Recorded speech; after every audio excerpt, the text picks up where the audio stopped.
All right on folks, John Crane here in the shop with this Schlage Keypad entry lock. Now if you're having a problem with this lock, I have 3 different fixes that might help you, so stay tuned. From Fort Knox to your locks, we're doing it all.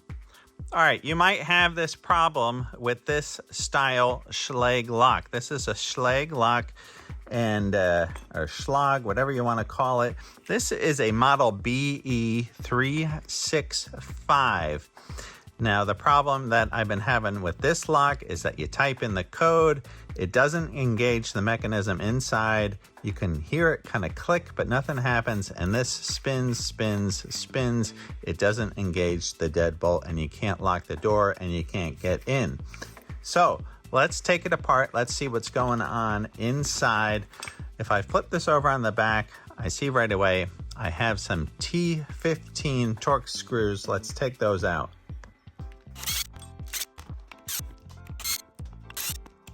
With those screws out, I can flip this over. All right, now with this flipped over, I just want to say this is a little bit of a funny lock. If you're used to using this lock and it has the keypad, but then you use it with the key, it's a little bit funny because the key just spins round and round and round, and I want to show you why that does that.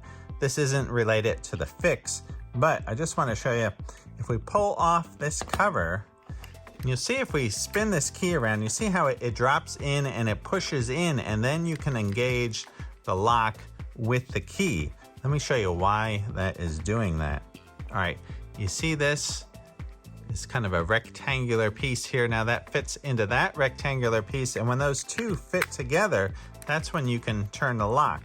But it also, right, spins round and round. It kind of spins round and round on here till it engages. So until you push it in and it engages with this, the key doesn't work. That's why it kind of feels like a sloppy lock. All right, now that we've got that off, there are 2 T10 screws, one here and one here. So I'll just pop those out. And now with those T10 screws out, I can pull this mechanism off. And you can see here on the back, it looks like a little bit of a cog on the back. Okay, there's 3 different things to check in this lock to make sure it's functioning properly. And there's 3 different things that can go wrong. Now, one of them, see, is this little spring-loaded pin right here. This spring-loaded pin, sometimes this pin is just laying down here on the bottom and it is not engaging with this little cog. So how that engages with that little cog, let's type in the code 1, 2, 3, 4.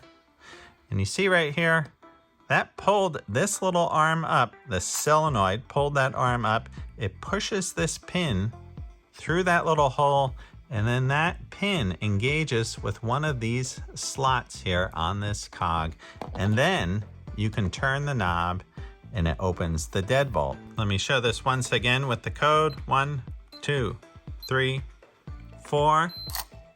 You see how it pulls that arm up, it engages this pin, it pushes that pin into this cog, and then you can unlock the door. So if this pin is out and it's laying down on the bottom, the lock is not going to work.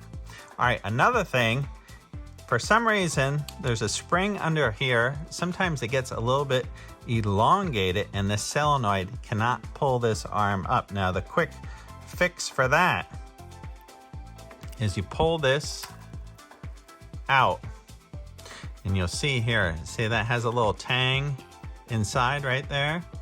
See, I get a close look at that, see if the camera will focus. See that little tang? Now that engages into the spring right here.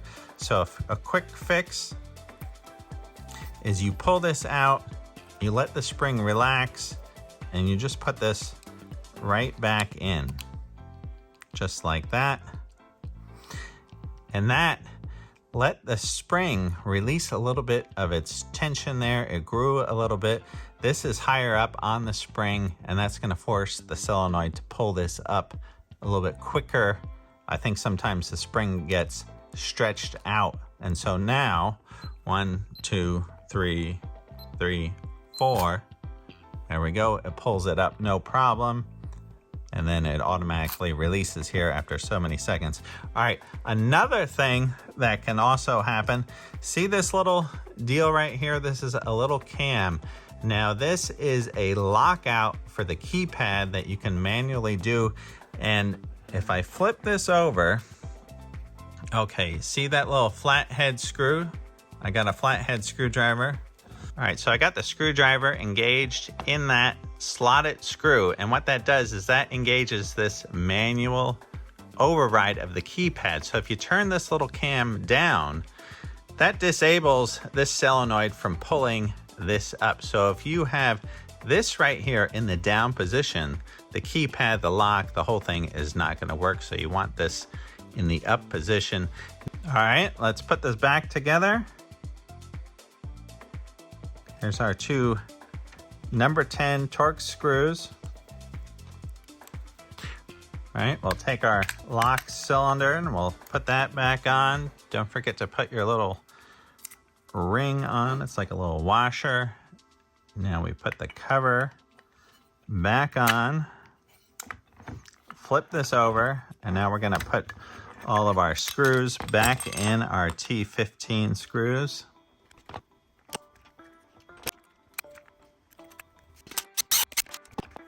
All right, that's all tightened back up. I'm gonna take the key out, and then I'll try the code. 1, 2, 3, 4. And I can see that that is engaging our little tang here, and now it's not engaging. So that worked. That is working great. No more typing in the code and it's spinning. Use one of those 3 things and that should fix your Schlage lock. Oh, before I forget, I want to show you another one. This is the same model Schlage lock. And this one, every time I put a battery in it, the battery would die in about 2 weeks. It would just drain the battery quick. So there was some sort of leak electrically somewhere in this. It was draining the battery, you know, whether a wire is touching this and it's touching the door and there's some sort of, you know, battery drain. I called Schlage. They sent me a brand new lock. They said that that's been a problem that they had with these. They fixed the problem, whatever it was. If you have that problem, call Schlage, get a new lock. All right on, folks. John Crane here. You know, in the shop, just fixing locks. Got to get those locks fixed. Got to get everything functioning properly and working. All right, I hope this helps you with your lock. If you're having the same problem, one of those 3 things should help. Unless you're having the battery drain, give Schlage a call. They'll send you a new lock. All right, I hope you enjoyed this video, and be sure to check out one of my other videos, like this hex key rack I built that I put up here behind the milling machine. That is really cool. I'll put a link to that video in the description, and I'll put a link somewhere around the screen here. All right, I hope you guys are great, and I'll see you all soon. Right on.